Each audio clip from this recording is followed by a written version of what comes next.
Questioning builds a way. Martin Heidegger. I first began to understand programming when I stopped treating its concepts as definitions to memorize and instead started treating them as answers to problems. This isn't how programming is usually introduced. Instead, you are normally given a word, then an explanation, of course, and finally a small example whose main function is to somehow prove that the explanation was not entirely empty. A variable stores a value, a function performs a task, a class bundles data and behavior. Version control tracks changes, and these are all true enough and all strangely lifeless. The thing becomes clearer when the question changes.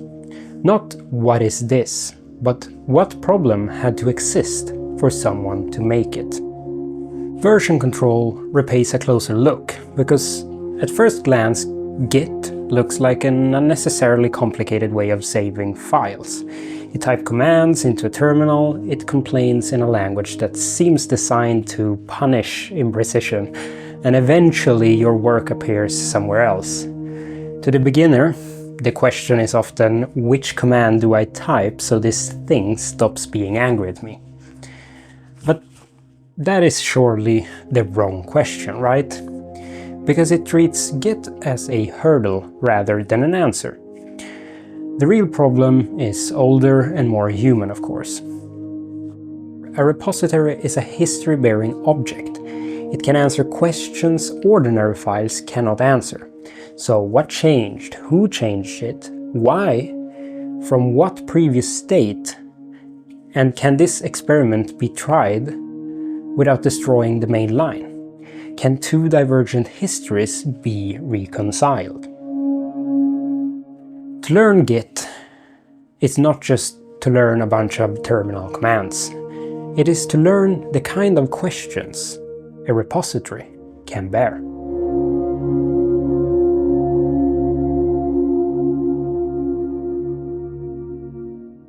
This, I think, is why the teleological question has such force in programming. The old Aristotelian phrase for this is the final cause, the end, or that for which the sake of which. Something is done. Herbert Simon, writing about artificial systems, gives the clean modern version of this thought. Artificial things can be characterized in terms of function, goals, and adaptation. A made thing isn't just a lump of material arranged in a certain way.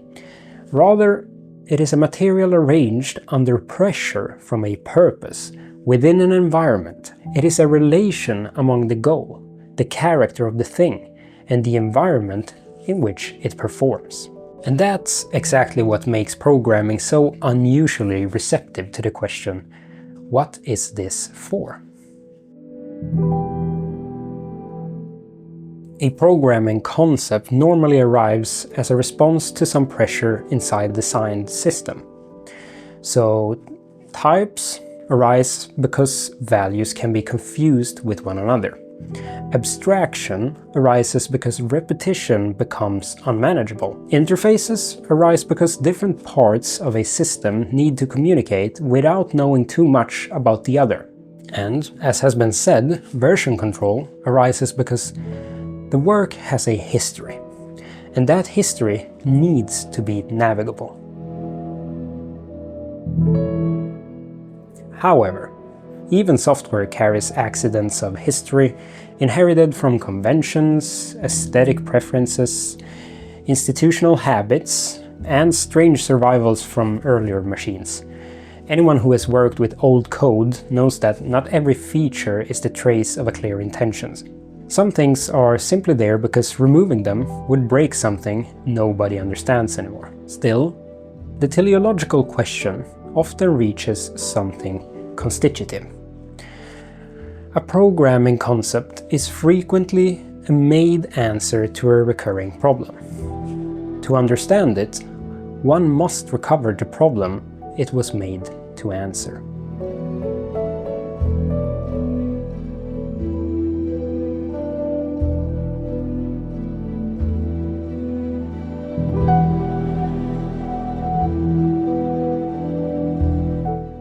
The danger begins, however, when the question travels. What is it for feels so clarifying in the world of artifacts that we are tempted to carry it everywhere. It becomes a master key. We ask what a painting is for, we ask what a poem is for, what leisure is for, what grief is for, what a human life is for. Sometimes the question opens something, but more often it smuggles in a demand that the thing justify itself in the language of use. Art is the obvious piece where this becomes visible.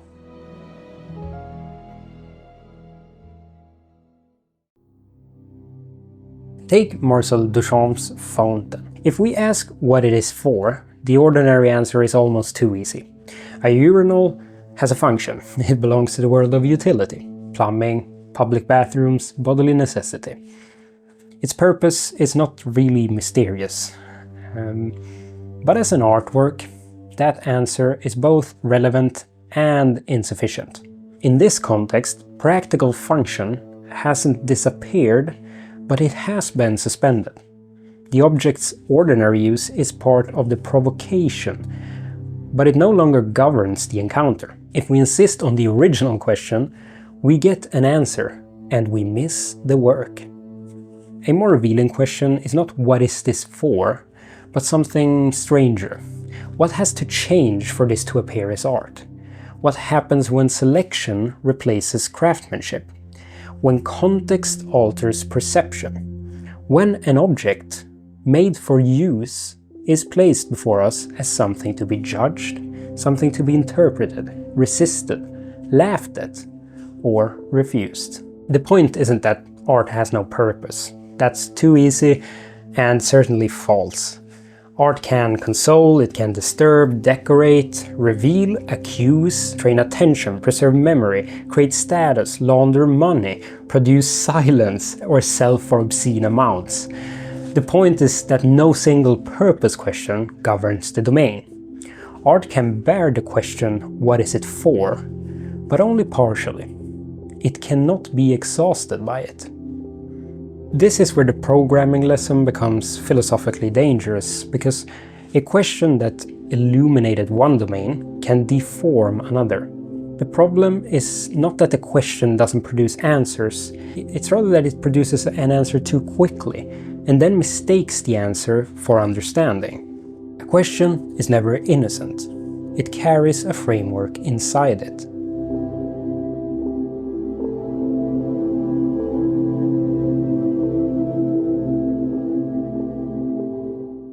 What is it for already sees the object under the sign of purpose. What caused it looks for antecedent conditions. What does it mean places the thing inside interpretation. How does it appear turns us toward experience. What mechanism produces it breaks it into interacting parts. Each question here opens a field of visibility, and each also casts a shadow. This is why understanding cannot be reduced to having the right answer. Before an answer can appear, a question has already decided what kind of answer would count. Gadamer puts the matter sharply here. He says, questions always bring out the undetermined possibilities of a thing. A question opens a range within which the thing can show itself. So to understand something is therefore not simply to possess a proposition about it, it is to know how to ask in such a way that the thing is allowed to appear without being reduced too early. Every domain has an interrogative grammar.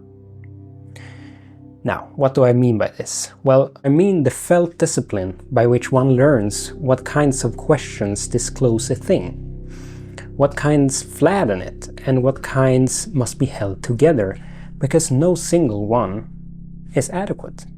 The novice thinks expertise means having answers. The expert has learned that answers are cheap when the question is wrong. A historian does not ask an event only what caused it, as if causes were simple beads in a string. A critic reads a novel for argument, image, and rhythm together. A programmer asks whether a system works and whether it works in a way that leaves room for future work. As we can see, each field trains attention. Each teaches what to see and how to ask. Some questions are bad because they can't survive contact with the object. Some are violent because they force the object into a grammar foreign to it. And some are simply shallow because they explain only what was already obvious. Others are powerful precisely because they reveal their own limits. Thus, a good question is answerable to the thing questioned.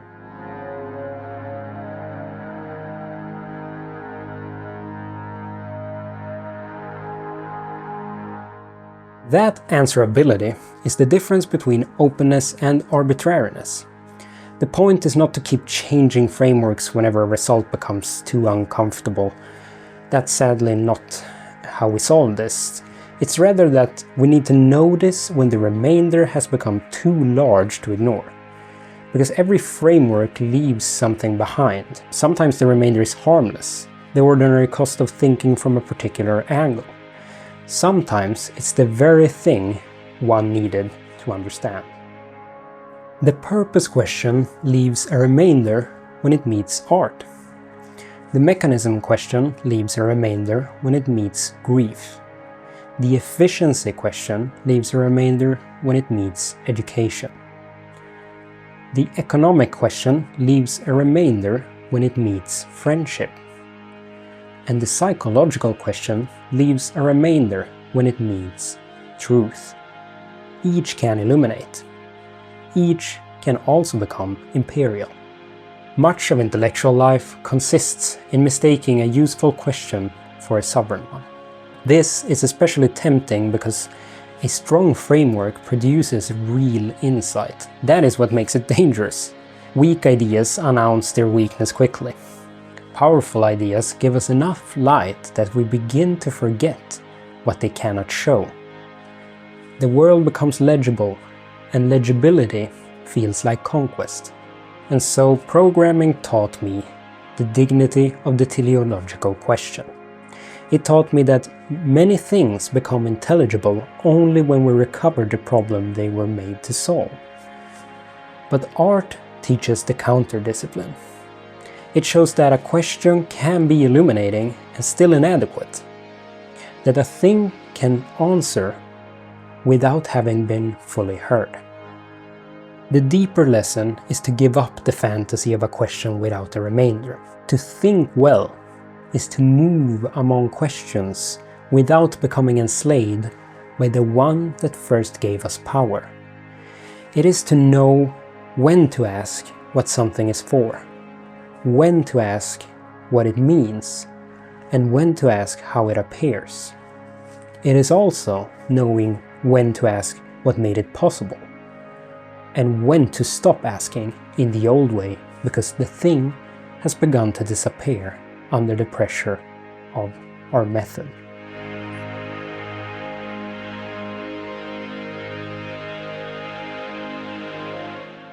There are moments when a question begins to betray the object it meant to understand. Feeling that betrayal, without fleeing back to method, is the first sign that thought has begun.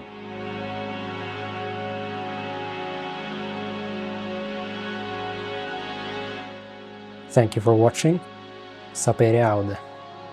See you next time.